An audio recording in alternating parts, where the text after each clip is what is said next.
Coucou tout le monde! Pour ce troisième jour du calendrier de l'Avent 2018, je vous propose la réalisation d'un petit album vraiment très simple.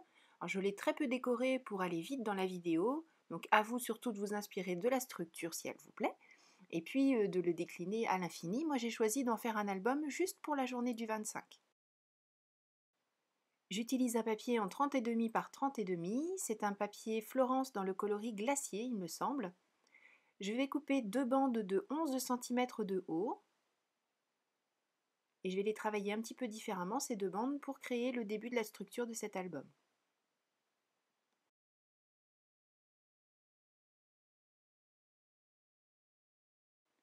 Je garde bien sûr la bande qu'il reste puisqu'on va s'en servir tout à l'heure.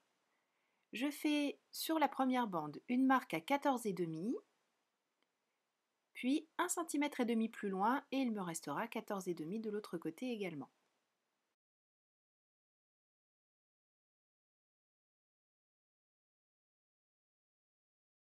Sur la deuxième bande de 11 cm, je fais un pli à 1 cm, puis encore un 1 cm plus loin, et enfin je coupe 14 cm et demi plus loin, ce qui fait qu'en fait ma bande fait 16,5 par 11.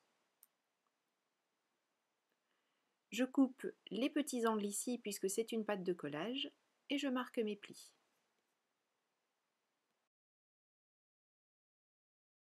Dans une nouvelle feuille, cette fois je coupe une bande de 11,5 de haut et je coupe à 14 cm deux fois dans l'autre sens. Ensuite je tourne mon papier, je fais un pli à 1 cm pour créer une pâte de collage et je fais la même chose sur le second volet. Bien sûr, qui dit pâte de collage dit petite coupe en biseau. Dans la chute de la deuxième feuille que nous venons d'entamer, je vais découper une bande de 14 cm de large. Je fais une pâte de collage à 1 cm du bord. Je tourne ma feuille et je vais commencer à faire d'autres plis. Le premier est à 11,5 et le second à 21,5. Ce qui fait que je vais avoir trois petites choses à plier. La première fera 9 cm, celle du milieu fait 10 cm et la plus grande fait 10,5. Comme d'habitude, bien sûr, je marque bien mes plis en prenant soin de faire des choses bien droites et je coupe les angles des pattes de collage, de la pâte de collage. Bon, on va commencer à assembler tout ça. Je reprends les deux premiers morceaux que nous avions coupés. Je mets de la colle sur la pâte de collage et à l'aide des repères de ma petite plaque de verre, je fais en sorte de tout bien aligner et je colle.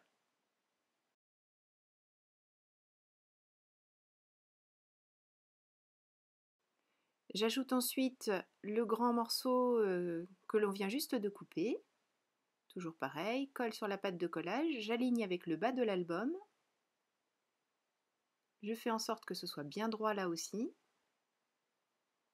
pour faire quelque chose de joli. Un album simple mais bien terminé, quand même. On peut faire des jolies choses simples.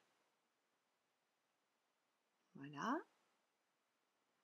Ensuite, je vais coller les deux volets, un sur chacune des couvertures à droite et à gauche. Là aussi, je fais attention de bien centrer sur ma feuille et puis faire en sorte que le pli soit bien droit. Parce qu'ensuite, quand on met les papiers pour habiller, on a quelquefois des surprises, on a l'impression qu'on a collé bien droit et en fait pas du tout. Donc voilà, il vaut mieux prendre des précautions tout de suite.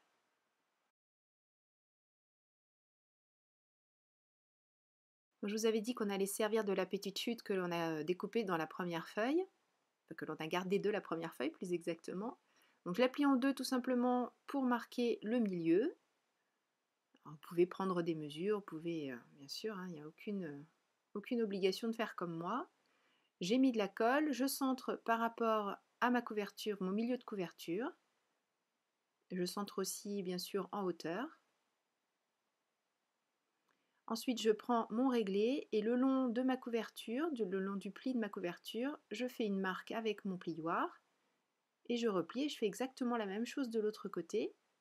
Et ce petit insert va nous permettre de garder fermé ce qui se déroule qui vient vers le bas là, ce qui se déroule. Non, pas ce qui se déroule, ce qui se déplie vers le bas. Voilà, on va rajouter tout à l'heure bien sûr de quoi fermer tout ça, je vous rassure.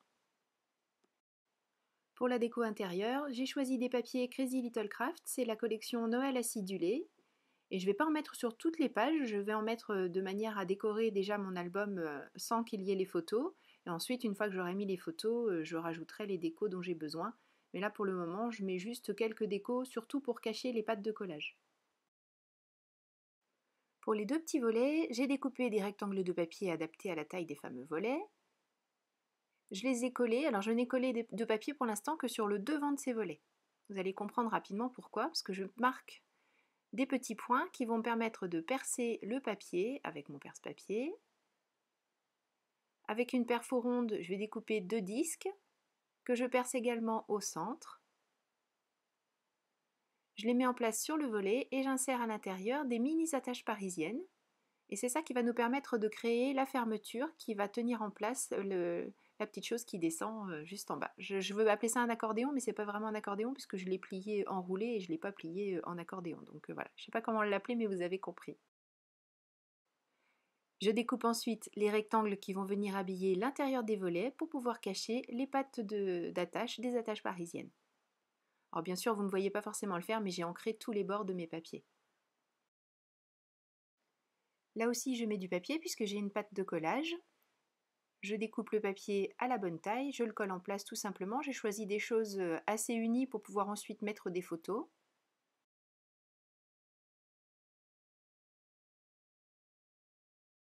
Avec une perfo d'angle, je retravaille les angles de ces rabats.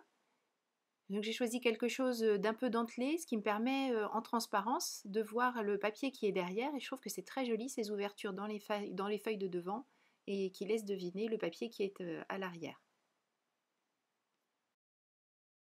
Et même s'il n'y a pas de papier derrière, je fais la même chose sur le bout du triptyque tout simplement pour faire un rappel et puis faire quelque chose d'un peu moins austère que des coins tout droits. Alors on peut bien sûr faire des coins arrondis tout simplement, hein.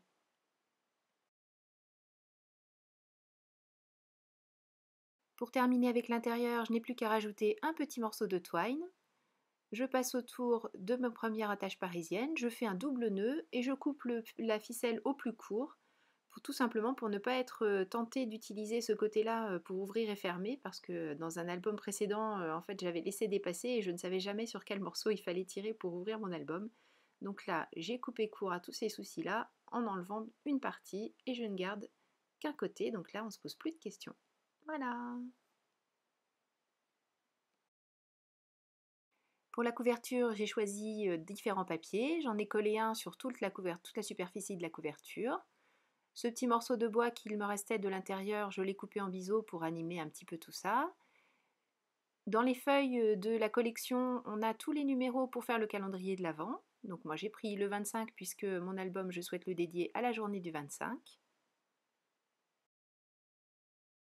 Toujours dans du papier Noël acidulé de Crazy Little Craft, je découpe un rectangle tout simple sur lequel je vais embosser les mots Joyeux Noël issus de la planche Lutin de Noël. Et je vais embosser ça avec de la poudre Wow dorée.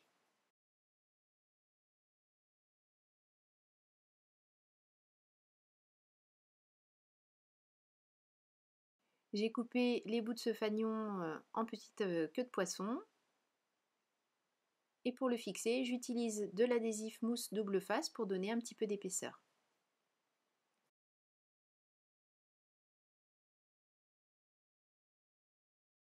Voilà, c'est un mini vraiment très simple. J'espère que ça vous a plu. Merci beaucoup d'avoir suivi cette 3e vidéo. Je vous donne rendez-vous très bientôt, enfin très bientôt c'est demain, donc je vous donne rendez-vous demain pour une nouvelle réalisation. D'ici là, prenez bien soin de vous, scrapez et partagez. Gros bisous, bye bye.